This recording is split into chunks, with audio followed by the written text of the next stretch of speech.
नमस्कार, शुभ संध्या. आणि आता ह्या व्हिडिओमध्ये आपलं सर्वांचं खूप खूप मनापासून स्वागत करते. आणि हा व्हिडिओ आहे भाचीच्या हळदीचा कार्यक्रमाचा. आणि खूप छान हळदीचा कार्यक्रम झालेला आहे पुण्याला. तुम्हाला मागच्या व्हिडिओमध्ये आम्ही दाखवलेलंच आहे. साखरपुडा झाला, मग त्याच्यानंतर आता ही हळदी होत आहे. आणि खूप छान तुम्ही त्या पहिल्याच्या व्हिडिओला पण रिस्पॉन्स दिलात.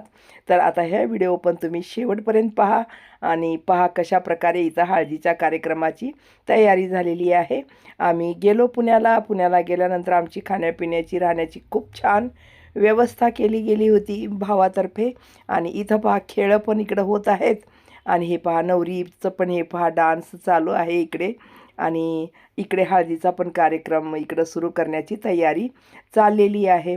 आणि त्या दिवशी सकाळी साखरपुडा झाला आणि त्याच दिवशी संध्याकाळी आता हळदीचा कार्यक्रम होणार आहे.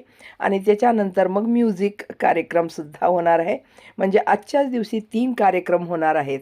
आता हे दुसरा कार्यक्रम आहे, त्यानंतर म्युझिकचा लास्ट कार्यक्रम राहील. मग उद्याच्या दिवशी तर मग लग्नाचाच कार्यक्रम, अक्षता घालण्याचाच. तर मी सगळे व्हिडिओ तुमच्यासाठी घेऊन येणार आहे. आणि तुम्हाला व्हिडिओ कसे वाटले काय नाही नक्की मला रिस्पॉन्स द्या. तर चला हे पहा हळदीची तयारी. म्हणजे जी आमची भाची आहे तिच्या काकू आणि आम्ही सगळं आत्या असं सर्वजण मिळून तिची तयारी हळदीची करत आहोत. तर तिला दिलेलं आहे कुठं, नाशिकला. तर नाशिकचे कसं रीतरिवाज असते ते तिकडं त्याने त्याप्रमाणे करतील. आणि आमच्या इकडे कसं असतं म्हणजे इकडं आमच्या भागामध्ये त्याप्रमाणे आम्ही इकडं करत आहोत. तर आता नवरीचं पदार्पण होईलच आता इतक्यात. हे पहा ही त्यांची काकू आहे, तिकडं थांबलेली आत्या आहे. ही आत्या आहे बघा नवरीची, ती पण आत्या आहे. नवरीची काकू आई सगळेजण आहेत. आणि बाकी सगळेजण खूप छान असं एन्जॉय करत बसलेले आहेत चेअरवरती, बघत आहेत. म्हणजे छान आनंद घेत आहेत कार्यक्रमाचा. आणि तिकडं खूप छान खेळ पण होत आहेत. तर चला पहा तुम्ही पण कसा कसा कार्यक्रम झाला.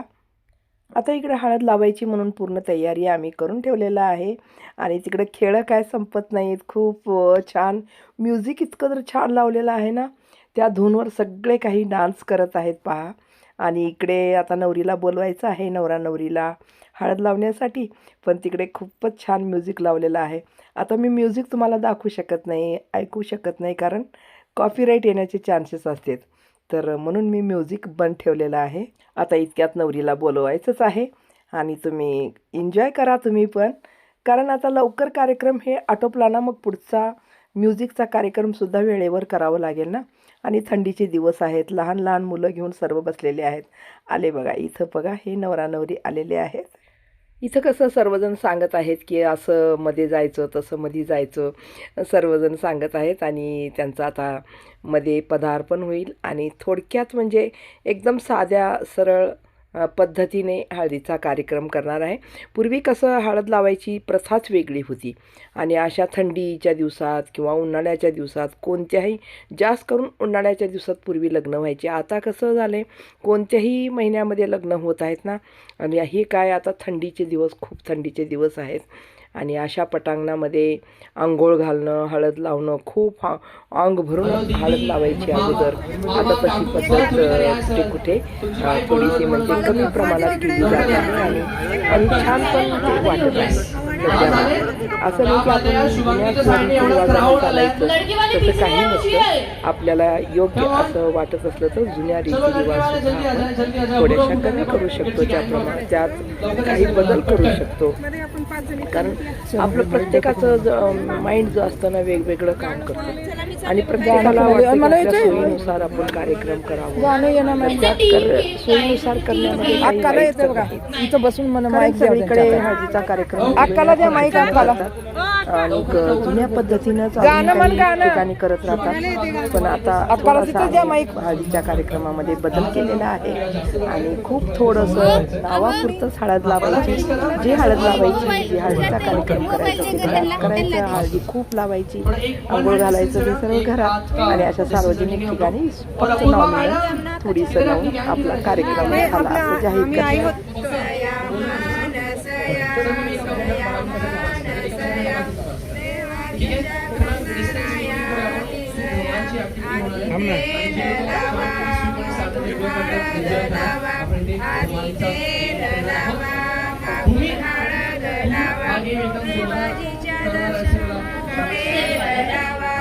फॉलो करणार, जो हम बोले वो आपको फॉलो करना है। आणि जेव्हा आम्ही म्हणू गो किंवा कप तेव्हा तुम्हाला कप मला उचलायचे आहे।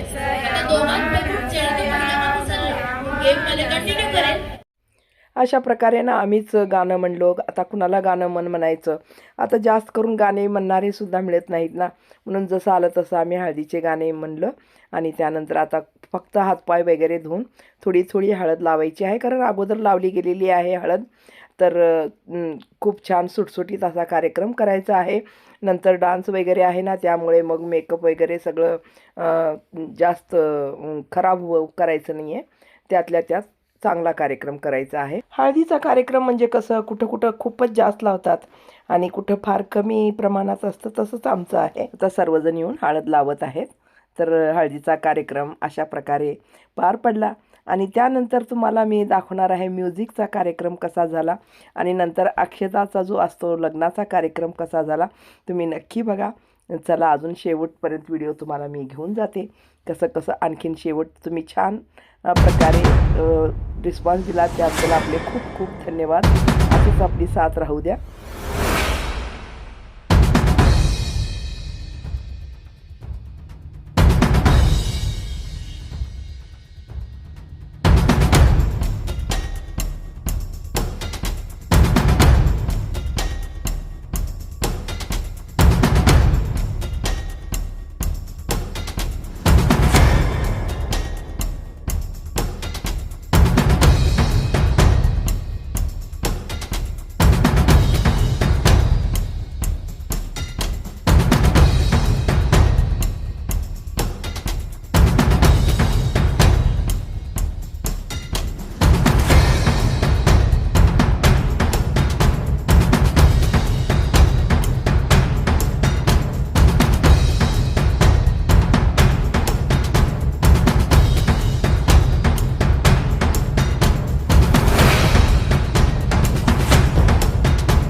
अशा प्रकारे हळदीचा कार्यक्रम संपन्न झालेला आहे। फुलाचा वर्षाव म्हणजे एक प्रकाराचा सर्वांनी दिलेला आशीर्वाद। तर तुम्ही पण सर्वजण आशीर्वाद द्या, शुभांगीचं वैवाहिक जीवन खूपच चांगल्या प्रकारे जावं असं। म्हणजे चला मग, तुमचा आशीर्वाद तर राहीलच। तर किती छान प्रकारे आपण रीतिरिवाजाच्या थोडंसं मागे सरून किंवा त्याला बाजूला सरून आपल्या मनानेही काही कार्यक्रम आपण किती चांगल्या प्रकारे करू शकतो हे आपल्या कार्यक्रमातून आपण पाहू शकतो, है ना। तर चला मग, खूपच छान असा कार्यक्रम झालेला आहे। हा व्हिडिओ बनवायला खूपच वेळ लागत आहे, अगोदर बनवला कॉपीराईट आलं म्हणून दुसरं एडिट करत आहे। अशा प्रकारे हळदीचा कार्यक्रम पण खूप छान पार पडला आणि फुलाचा वर्षाव पण झाला। आता तुम्ही पाहिला ना, किती छान वाटलं ना सगळ्यांना। हे आहेत बघा भाऊ वहिनी आणि अजिंक्य म्हणजे नवरीचे भाऊ। तर सगळे इकडं फोटो सेशन चाललेलं आहे, हे नवरीचे भाऊ आहेत सगळे। तर चला मग, आजच्या व्हिडिओला मी इथंच आता पूर्णविराम देते। व्हिडिओ तुम्हाला कसा वाटला नक्की कळवा, अशीच आपली साथ राहू द्या। धन्यवाद।